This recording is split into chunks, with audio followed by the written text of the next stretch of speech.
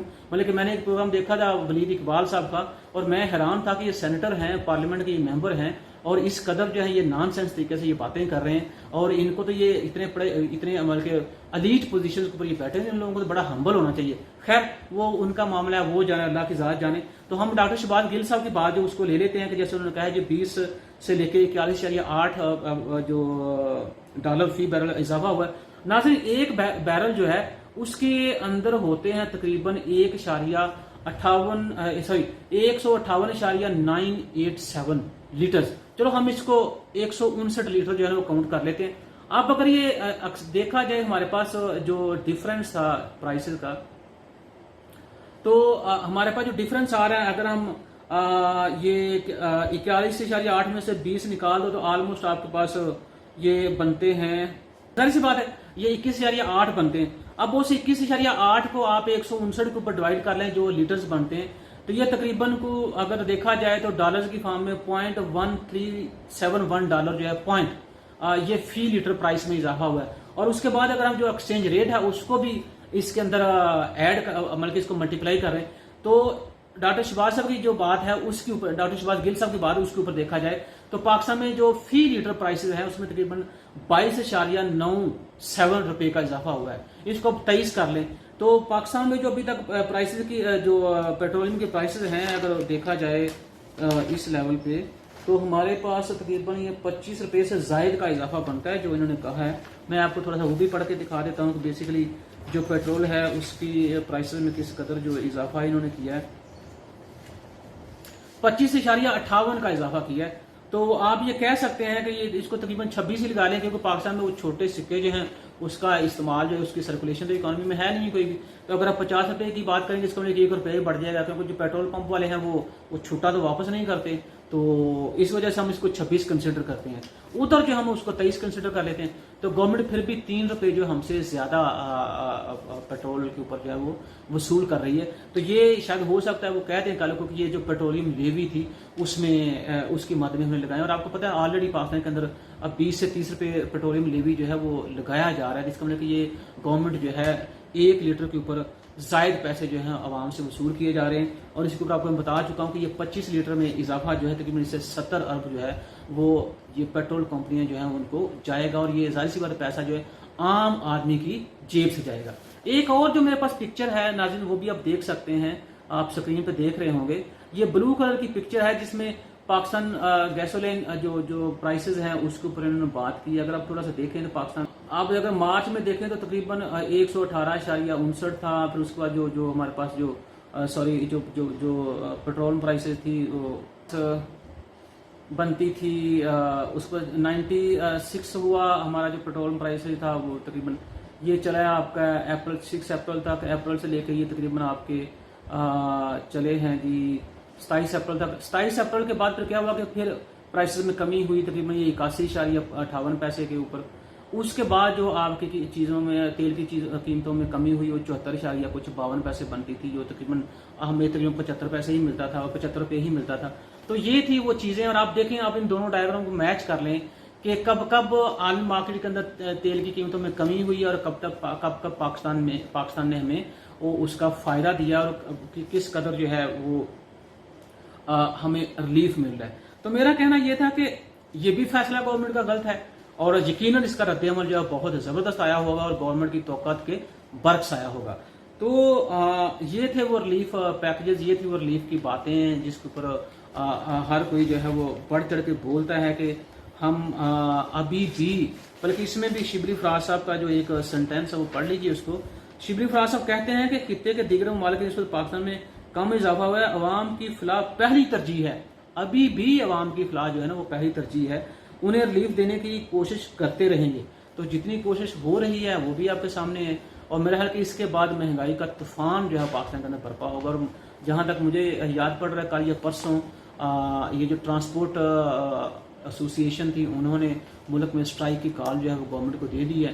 تو میرا خیال ہے کہ اب گورنمنٹ کے پاس ہر آتے ہوئے نئے دن کے لیے نئے نئے کرائسس جو ہیں وہ جنم لیتے رہیں گے. اور ویسے بھی کہا یہ جا رہا ہے، جیسے پرائم منسٹر صاحب نے کہہ دیا ہے، بلکہ فواد چودھری صاحب کی زبانی جب نے پاس سنی ہے کہ 6 ماہ ہیں ہمارے پاس، تو اس کا مطلب اب 6 مہینے کے اندر جتنے منسٹر ہیں وہ کام کرنا بند کر دیں گے، بلکہ اپنی دکانداری جو ہے اس کے لیے کچھ نہ کچھ مال جو ہے وہ اکٹھا کرنا شروع کر دیں گے. اللہ تعالیٰ میرے اس ملک کے اوپر کرم فرمائے، ہمارے اوپر کرم فرمائے. اپنا اور اپنے اہل خانہ کا خیال رکھیے گا. اللہ حافظ.